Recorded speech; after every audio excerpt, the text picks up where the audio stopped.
Qu'est-ce qui crée de la richesse? Le travail ou le capital? Ce qui crée de la richesse nouvelle, c'est bien le travail humain. Ni la machine, ni l'argent ne créent de la richesse nouvelle. Vous mettez 1000 € ici et vous revenez dans un mois. Il n'y aura pas 1000 € et 100 € de plus à côté. De l'argent ne crée pas de l'argent supplémentaire. Maintenant, vous achetez avec ces 1000 € une machine, vous revenez dans un mois, il n'y aura pas un produit à côté non plus. Pour que la machine serve à quelque chose, il faut qu'un être humain la fasse fonctionner. L'argent et la machine représentent ici le capital. Sans le travail, point de capital. Tout commence et finit donc par le travail humain. De nos jours, les richesses créées par les travailleurs sont réparties entre le capital et le travail sous forme de salaire. Par salaire, on entend aussi les cotisations sociales, y compris la part patronale. Ces cotisations servent à financer notre protection sociale. Ce qui ne va pas aux travailleurs a 3 destinations. Une partie va à l'État sous forme des impôts payés par les entreprises. Une autre partie est utilisée pour l'investissement. Le reliquat va aux propriétaires et aux actionnaires, surtout sous forme de dividendes.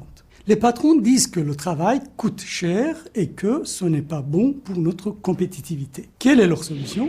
Eh bien, selon eux, il faut réduire la part des travailleurs dans les richesses créées. Les salariés connaissent bien cette chanson. Entre 1983 et 1989, la part du travail dans les richesses créées a chuté de 10 points.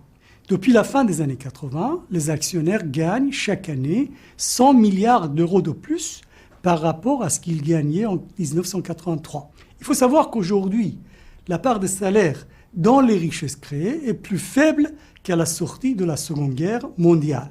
Nous sommes donc devant un recul historique sans précédent.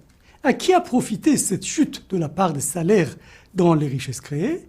Aux actionnaires. Jusqu'au milieu des années 80, la part des dividendes versés aux actionnaires dans les richesses créées était de l'ordre de 5%. Depuis, ça monte régulièrement.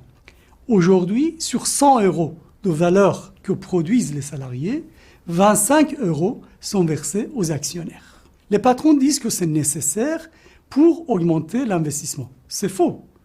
L'argent qui va aux actionnaires, c'est aussi autant d'argent qui ne va pas à l'investissement. En effet, la hausse des dividendes versés aux actionnaires n'a pas conduit à la hausse des investissements. Au contraire, depuis 2005, le montant des dividendes versés aux actionnaires dépasse même les investissements réalisés par les entreprises.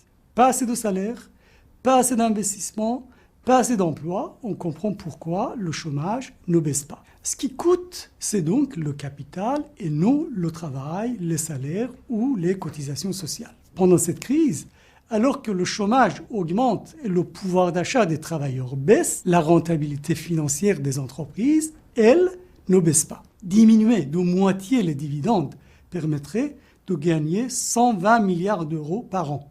De quoi investir, créer des emplois et réduire le déficit de la sécurité sociale et du budget de l'État. C'est pourquoi la CGT considère que pour sortir de la crise, il faut augmenter les salaires, l'emploi qualifié et l'investissement.